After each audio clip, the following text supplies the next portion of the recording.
दोस्तों welcome back to गीगल। Great ideas will lead to great life. दोस्तों 3 ऐसी चीजें हैं जिनकी कमी की वजह से हम अपने सपनों को पूरा नहीं कर पाते, अनसक्सेसफुल रह जाते हैं, मिडिल क्लास रह जाते हैं। जिनमें सबसे पहली चीज आती है एटीट्यूड।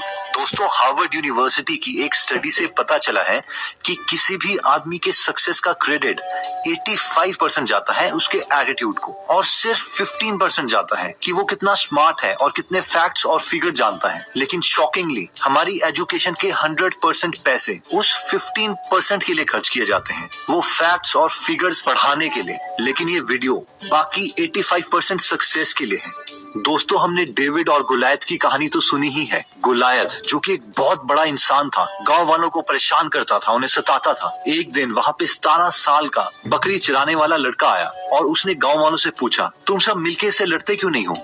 वो गांव वाले सब डरे हुए थे और उन्होंने कहा, तुझे दिखता नहीं है कि ये कितना बड़ा है, कैसे मारेंगे इसे? इस पर डेविड ने कहा, नहीं, ये इतना बड़ा नहीं है कि तुम इसे मार नहीं सकते, ये इतना बड़ा है कि तुम उसे कुछ भी मारोगे ये बच नहीं पाएगा। और डेविड ने उसे गुलेल और पत्थर की मदद से ही मार डाला। सेम इंसान लेकिन डिफरेंट एटीट्यूड की वजह से डिफरेंट रिजल्ट। दोस्तों जब भी कोई कहता है कि मैं ये नहीं कर सकता, इसके सिर्फ 2 ही मतलब है, या तो उसे वो चीज करनी नहीं आती, अगर ऐसा है तो वो एक स्किल प्रॉब्लम है जो कि सीखी जा सकती है। लेकिन अगर इसका मतलब ये है कि वो उसे करना नहीं चाहता तो ये एटीट्यूड प्रॉब्लम है। और ये सबसे बड़ा डिफरेंस है एक सक्सेसफुल और एक अनसक्सेसफुल इंसान के बीच में। दोस्तों एक पॉजिटिव एटीट्यूड हमारा स्ट्रेस रिड्यूस करता है, हमारी पर्सनैलिटी इंप्रूव करता है, हमें सोसाइटी में कंट्रीब्यूटिंग मेंबर बनाता है, लॉयल्टी इंक्रीज करता है, क्वालिटी इंक्रीज करता है, प्रॉब्लम सॉल्व करने की क्षमता देता है। लेकिन एक नेगेटिव एटीट्यूड कड़वापन लाता है, बीमारियां देता है, पर्पसलेस लाइफ देता है और स्ट्रेस क्रिएट करता है। तो अब सवाल ये आता है कि हम अपना एटीट्यूड पॉजिटिव कैसे करें?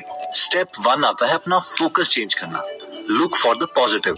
जब एंड्रयू कार्नेगी अमेरिका आए थे तो उन्होंने अपना करियर बहुत कम पैसों वाली जॉब से स्टार्ट किया था, लेकिन बाद में वो यूनाइटेड स्टेट्स के सबसे बड़े स्टील मैन्युफैक्चरर बने। ऐसा कहा जाता है कि एक वक्त एंड्रयू कार्नेगी के अंडर 43 मिलियनर्स काम कर रहे थे। एक बार किसी ने मिस्टर कार्नेगी से पूछा कि आप लोगों के साथ डील कैसे करते हैं?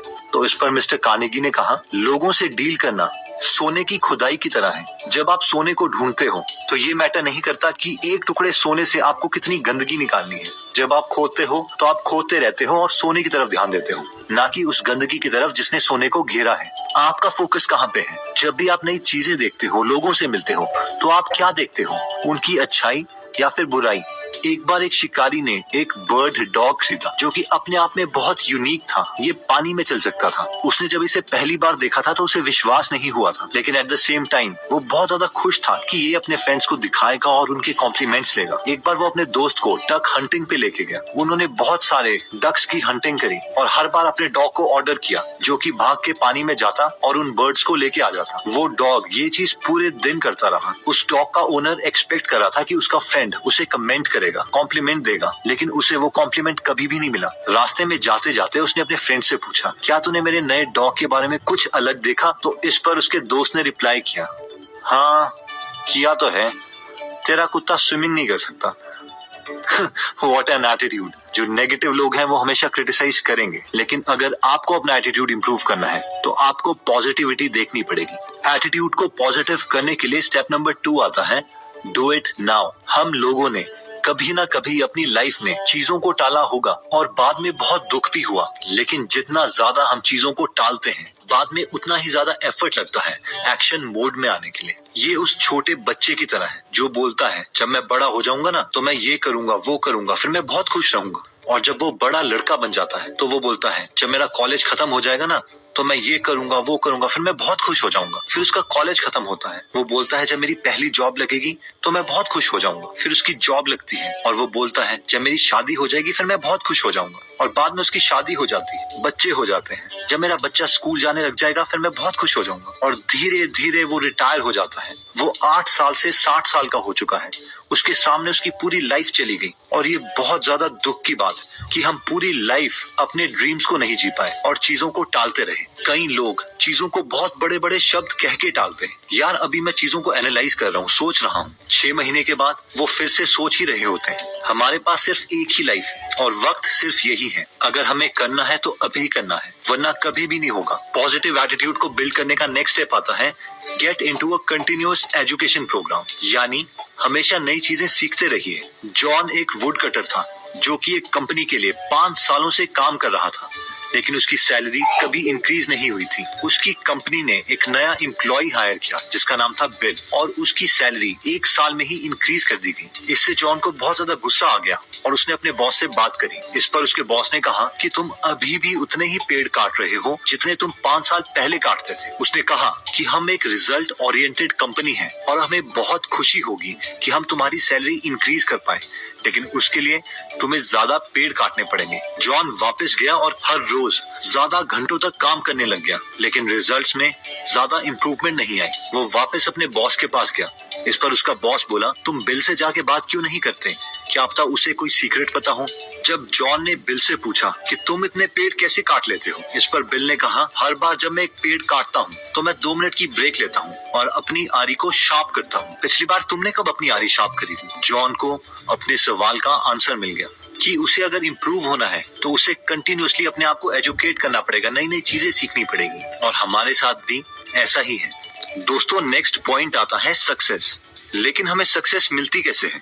सक्सेस हमें मिलती है अच्छे डिसीजंस लेने से, लेकिन हम अच्छे डिसीजन तभी ले सकते हैं जब हमारे पास एक्सपीरियंस हो, और एक्सपीरियंस आता है बुरे डिसीजंस लेने के बाद। यानी फेलियर ही सक्सेस का एकमात्र रास्ता है। एक बार एक बायोलॉजी टीचर अपने स्टूडेंट्स को पढ़ा रहे थे कि कैसे एक कैटरपिलर बटरफ्लाई में कन्वर्ट होता है। उन्होंने बताया कि अभी कुछ घंटों में ये बटरफ्लाई स्ट्रगल करेगा और अपने कोकून से बाहर निकलने की कोशिश करेगा। अगर आप में से कोई भी इस कोकून को छेड़ना मत। और उसके बाद वो क्लासरूम से चले गए। स्टूडेंट्स काफी देर से वेट कर रहे थे और उसके बाद बटरफ्लाई स्ट्रगल करने लग गया और अपने कोकून से बाहर निकलने की कोशिश करने लगा। ये देख के एक स्टूडेंट को उस पर तरस आ गया और उसने उस कोकून को धीरे से तोड़ दिया ताकि बटरफ्लाई आराम से वहां से बाहर निकल आए। लेकिन थोड़ी देर के बाद ही वो बटरफ्लाई मर गया। जब टीचर वापस आए तो स्टूडेंट्स ने उन्हें सच्चाई बताई। इस पर टीचर ने बताया कि आपने उस बटरफ्लाई की मदद करके उस बटरफ्लाई को एक्चुअली मार दिया है, क्योंकि ये नेचर का लॉ है कि वो बटरफ्लाई जो स्ट्रगल करता है उस कोकून को तोड़ने के लिए, उसी की वजह से उसके विंग्स में स्ट्रेंथ आती है। क्योंकि आपने उस बटरफ्लाई को वो स्ट्रगल नहीं करने दिया, इसी की वजह से उसके विंग्स में कभी स्ट्रेंथ नहीं आई और वो मर गया। हमारी लाइफ में भी एग्जैक्टली यही होता है। जब हम अपने क्लोज फ्रेंड्स को, अपने फैमिली मेंबर्स को इतना प्यार करते हैं कि उन्हें उनका स्ट्रगल नहीं करने देते, जिसकी वजह से उनमें वो स्ट्रेंथ ही डेवलप नहीं हो पाती जो सक्सेस को लीड करेगी, और इवेंचुअली वो फेल हो जाते हैं। हर एक ग्रेट सक्सेस स्टोरी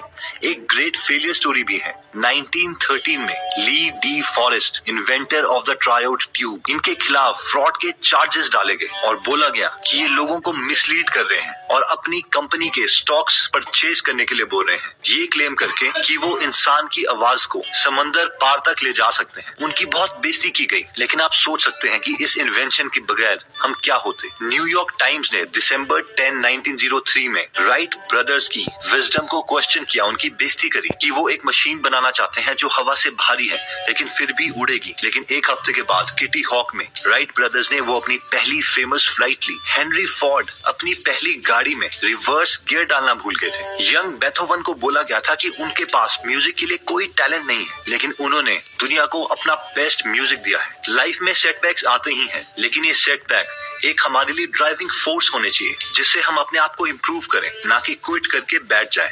दोस्तों नेक्स्ट आता है सेल्फ एस्टीम। हमारी खुद के बारे में फीलिंग्स और हमारी प्रोडक्टिविटी का डायरेक्ट रिलेशन है। हाई सेल्फ एस्टीम वाले लोग खुद की रिस्पेक्ट करते हैं, औरों की रिस्पेक्ट करते हैं, प्रॉपर्टी, लॉ, पेरेंट्स की रिस्पेक्ट करते हैं और अपने देश की रिस्पेक्ट करते हैं। लेकिन इसका ऑपोजिट भी सच है। अपनी सेल्फ एस्टीम को इम्प्रूव करने के लिए 2 मोस्ट पावरफुल टेक्निक्स हैं, जिसमें पहली आती है पेशेंस।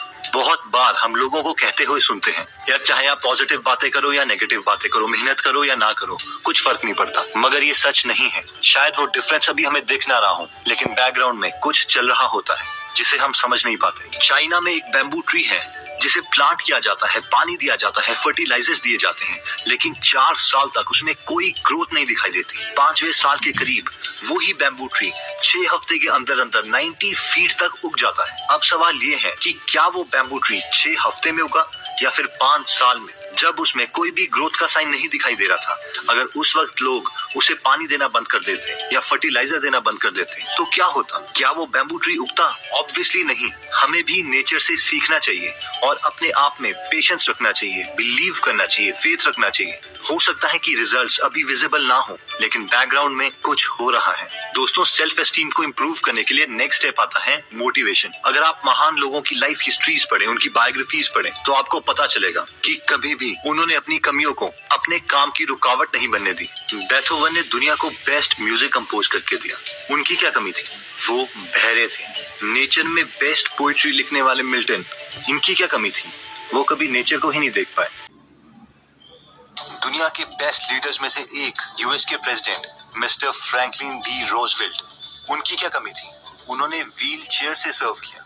इवन कि अगर हम नेचर को भी देखें तो साइंटिस्ट्स के अकॉर्डिंग बम्बल बी की बॉडी इतनी भारी है और उसका विंग स्पैन इतना छोटा कि एरोडायनेमिकली वो कभी उड़ नहीं सकती, लेकिन ये बम्बल बी को नहीं पता और वो हवा में बेखौफ उड़ती रहती है। विल्मा रडोल्फ टेनेसी में एक गरीब घर में पैदा हुई थी। 4 साल की उम्र में उन्हें स्कारलेट फीवर के साथ निमोनिया हो गया, एक ऐसा डेडली कॉम्बिनेशन जिसने उन्हें पैरालाइज कर दिया और डॉक्टर ने उन्हें बताया कि वो पूरी जिंदगी कभी अपना पैर जमीन पे नहीं रख पाएंगी। लेकिन विल्मा की माँ ने उन्हें एनकरेज किया और उन्होंने विल्मा से कहा कि अगर तुम चाहती हो तो तुम कुछ भी कर सकती हो। इस पर विल्मा ने कहा, माँ, मैं दुनिया की सबसे तेज भागने वाली लड़की बनना चाहती हूँ। 9 साल की उम्र में डॉक्टर्स की एडवाइस के अंगेज जाके विल्मा ने अपना पैर धरती पे रखा और डॉक्टर्स को गलत साबित कर दिया। 13 साल की उम्र में उन्होंने अपनी पहली रेस लड़ी और लास्ट टाइम, फिर दूसरी, तीसरी, चौथी, 5वीं और तब तक रेस लड़ती रही जब तक वो फर्स्ट नहीं आ गई। 15 साल की उम्र में